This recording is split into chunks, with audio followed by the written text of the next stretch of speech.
When Robert stepped back into the dusty corridors of his hometown auction house, he never expected to find his heart in the gaze of a battle-worn German shepherd. Years away from the cobbled streets and quaint storefronts of his youth, the former special ops soldier returned, seeking the solace of familiar sights, but finding instead a mirror to his own fractured spirit in the eyes of an abandoned dog. Before we dive deeper into this poignant tale of rediscovery and rescue, make sure you hit the subscribe button and turn on notifications so you won't miss out on the stunning developments of this story. And keep watching. There's a twist at the end of this video that you won't see coming. Proof that sometimes home is not a place, but a journey back to one's soul. As Robert wandered aimlessly through the town, the lure of nostalgia pulled him toward the local auction. Inside, amidst a cacophony of bids and barter, the stifling air mixed with scents of hay, sweat, and a peculiar musty dampness reminiscent of long-forgotten corners. It was here, among rows of weathered furniture and restless livestock, that his eyes locked with those of the German shepherd. The dog lay defeated in the ring, its once proud stance reduced to a mere echo of its past. In that instant, Robert saw not just the dog's suffering, but a reflection of his own hidden scars. Stick around as we unfold how a spontaneous stop at an auction became a pivotal moment in Robert's life, changing both his and the shepherd's fates forever. Engage with us in the comments below as we explore this journey. Have you ever found unexpected hope in a moment of sheer serendipity? Let us know and join the conversation. As the auctioneer's voice bounced off the corrugated iron walls, a pitiful sight caught Robert's attention and halted him mid-stride. In the center of the bustling arena, against a backdrop of indifference, lay Luke, a German shepherd whose plight struck a raw, unbidden chord within him. The dog was sprawled on the cold concrete, his ribs starkly outlined beneath a patchwork coat of dirt and neglect.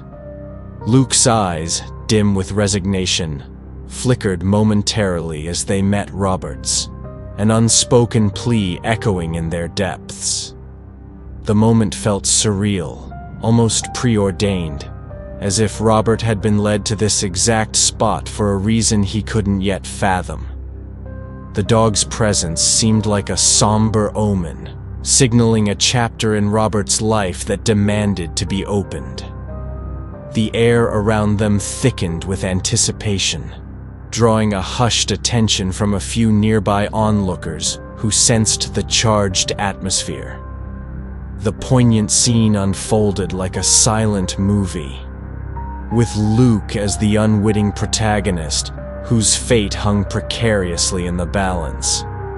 Moved by a compulsion he hadn't felt since his days in the service, when every decision could mean life or death, Robert felt an immediate, irrevocable connection to the forsaken animal. His heart clenched as he noted the dog's every shallow breath and the slight quiver of his emaciated frame. There was something undeniably compelling about Luke, an unspoken narrative of survival and despair that mirrored Robert's own concealed battles. With each passing second, Robert's resolve crystallized. He knew he couldn't just stand by and watch this once majestic creature fade into oblivion. Not when he saw his own isolation and residual wariness reflected back at him through those soulful, sorrowful eyes. The auction continued around them, a dull drone compared to the silent conversation happening between man and dog. Robert's voice, when he finally spoke, cut through the noise of the crowd with unexpected authority. "I'll bid on him," he stated, more to Luke than to the indifferent auctioneer. The surrounding chatter paused momentarily, as if the crowd was suddenly aware of the gravity contained in Robert's declaration. This was not merely a bid in a forgotten auction for a neglected dog. It was a claim for shared redemption, a silent vow of mutual salvation that promised to reshape both their destinies. When Robert uttered his bid, a mere $20 for the forsaken German Shepherd lying in the auction ring, the room momentarily paused. His voice, though not loud, carried a weight that silenced the murmur of the crowd.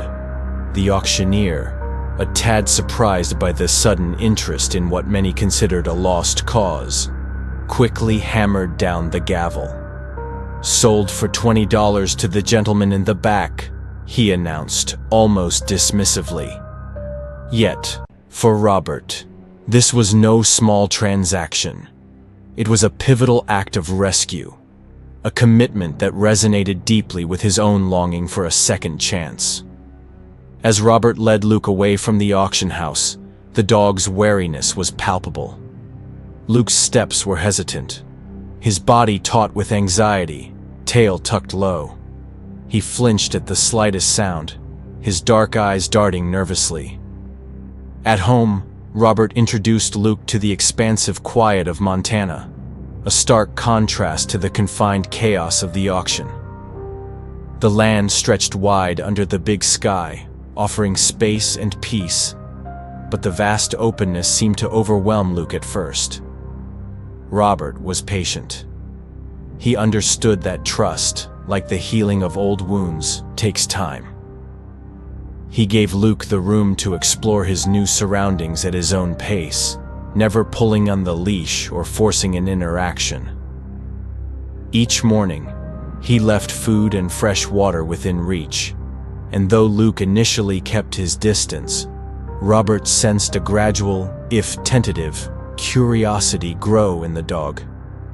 There was a silent language forming between them, an unspoken bond that drew its strength from mutual respect and shared solitude. The nights were the hardest. Luke would pace restlessly, his nails clicking against the wooden floor, every shadow a specter from his past. Robert would sit by the fireplace, speaking softly into the dimly lit room, recounting tales from his service days, or simply sharing the day's happenings. His voice, calm and reassuring, seemed to eventually coax Luke out of his shell, drawing him closer, night by night. This careful dance of distance and nearness continued, each step forward a delicate test of trust. One evening, as a storm rolled in, thunder shaking the windows, Luke's anxiety spiked. He cowered, trembling, under a table. Robert sat beside him on the floor, not touching, just present, whispering calmly over the roar of the rain. "It's just noise," he assured. "It can't hurt us." His presence during these moments of vulnerability spoke louder than any command ever could. As the storm passed and the night grew quiet once more, Luke made a choice. He edged closer to Robert, his head eventually resting tentatively against Robert's knee. It was a small gesture, laden with significance, the first clear sign of trust, and a poignant echo of acceptance. This moment marked a turning point, a quiet victory in the silent battle they both fought against the ghosts of their pasts. Just as Robert and Luke began to forge a bond, a chilling autumn morning brought an unexpected twist. A black SUV rolled up the gravel path of Robert's remote Montana home, the crunch of tires echoing ominously against the silence. From the vehicle stepped a tall, imposing man, Vincent Crowley. His arrival shattered the morning's peace. Crowley's presence was commanding, his cold eyes scanning the property with a proprietary air that sent a shiver down Robert's spine. Vincent approached Robert, who stood protectively near Luke. now visibly tense and emitting a low growl. "Mr. Robert," Vincent began, his voice smooth yet carrying an unmistakable edge, "I believe you have something that belongs to me." His gaze locked onto Luke, who cowered slightly behind Robert. Robert's fists clenched as he processed the implied threat. "Luke belongs here with me. He's not going anywhere," he responded firmly, his voice betraying a mix of defiance and apprehension. Vincent's thin smile did nothing to ease the tension.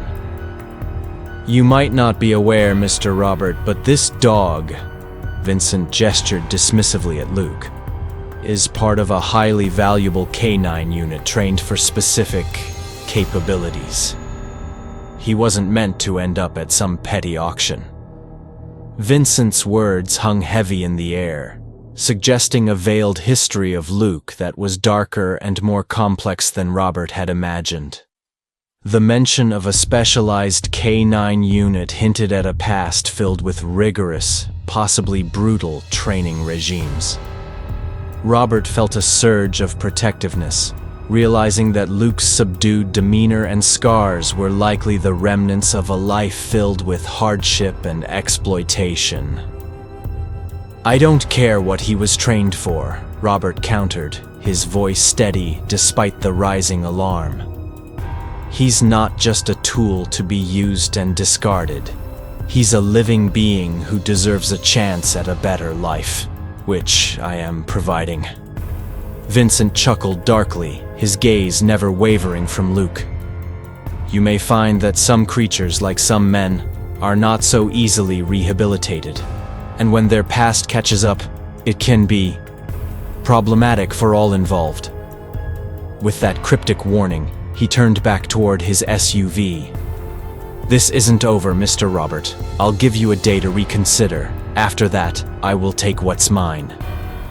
As the SUV disappeared down the lane, Robert's mind raced. The encounter had unearthed more questions than answers. Who was Vincent Crowley really? And what were his plans for Luke? And more importantly, what secrets was Luke hiding? The tranquility of their developing relationship was now overshadowed by the looming threat of a battle for custody, and perhaps a fight for Luke's very soul. As the day of the court hearing arrived, tension hung palpably in the air, almost as dense as the fog that settled over the small Montana town. The courthouse, usually a place of mundane legal affairs, transformed into a battleground where the fate of a once-forgotten German shepherd named Luke would be decided. Robert entered the courtroom with Luke by his side, his presence a silent statement of the bond they had formed. Vincent Crowley was already there, exuding a confidence that seemed unshaken by the gravity of the proceedings. His lawyers, slick and well-prepared, whispered among themselves, occasionally glancing at Luke with barely disguised disdain. The judge called the room to order, her gaze sweeping over those gathered with an air of solemnity. As the legal arguments began, the atmosphere tightened further. Crowley's attorney presented a narrative painting Luke as mere property, an asset trained at great expense, now wrongfully taken. They detailed the investments made in Luke's training, subtly hinting at the significant financial loss Crowley would suffer should the court rule against him. In response, Robert's lawyer, a local attorney known for his passionate advocacy for animal rights, painted a starkly different picture. He brought forth evidence of the cruel conditions under which Luke had suffered. Vet records, photos of Luke's scars, and expert testimonies regarding his behavior painted a harrowing picture of neglect and abuse. The evidence was difficult to witness, but it clearly illustrated the depth of Luke's mistreatment and the long road of recovery he had already begun with Robert. The climax of the trial came when a veterinarian, who who had treated Luke shortly after his rescue, took the stand. Her testimony was powerful and poignant, detailing the physical and psychological scars that Luke bore, evidence of a life marred by hardship. She spoke of the progress Luke had made under Robert's care, highlighting the transformation she'd witnessed firsthand, the way Luke had begun to trust again, the decrease in his anxiety, the return of a healthy sheen to his coat. As the courtroom listened in rapt attention, the emotional weight of her words was palpable. When she concluded by stating that removing Luke from Robert's care would be a significant setback to his recovery, a murmur of agreement rippled through the spectators. The judge, a stern woman with a reputation for fairness, listened intently to both sides before retiring to consider her verdict. The wait was excruciating for Robert, every minute stretching out torturously. When the judge finally returned, the silence was deafening. She began by acknowledging the complexity of the case but emphasized that her decision would be guided by what was best for Luke, not just the legal arguments presented. Her verdict was clear and firm. Custody of Luke would be granted to Robert, acknowledging the deep bond they had formed and recognizing the substantial improvement in Luke's well-being since being under Robert's care. Furthermore, she issued a stern warning to Crowley, prohibiting any attempt to reclaim Luke or disrupt his new life. Relief washed over Robert as he knelt beside Luke, who seemed to sense the change in atmosphere and wagged his tail weakly. This legal victory was not just a win in court, but a profound affirmation of the right of animals to be treated with compassion and respect.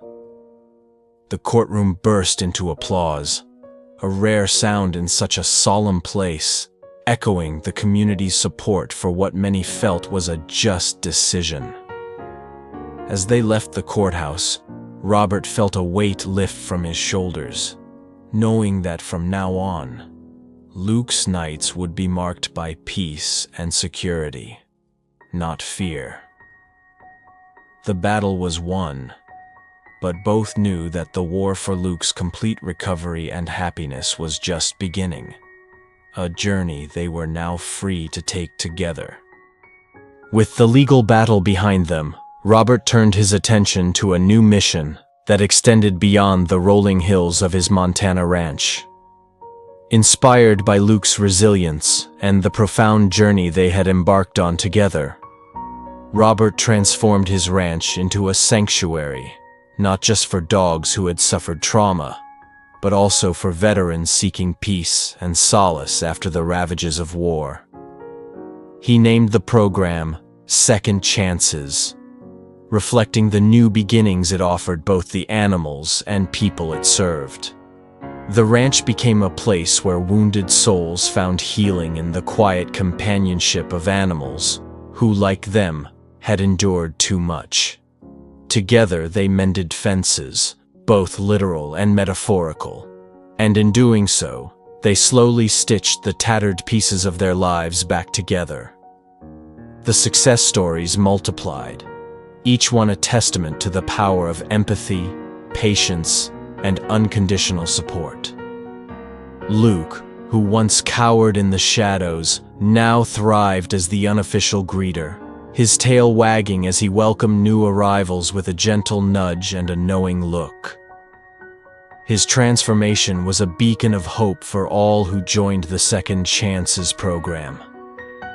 As this chapter of Robert and Luke's story closes, a new one begins. Their journey reminds us that it's never too late to change a life, whether it's four-legged or two-legged. If this story of resilience and recovery inspires you, subscribe to our channel and share this video. Help us spread the message that everyone deserves a second chance at life. Don't forget to like and comment. Let us know what you think about our mission and share your own stories of second chances. Together, we can make a difference in more lives, one paw and one step at a time.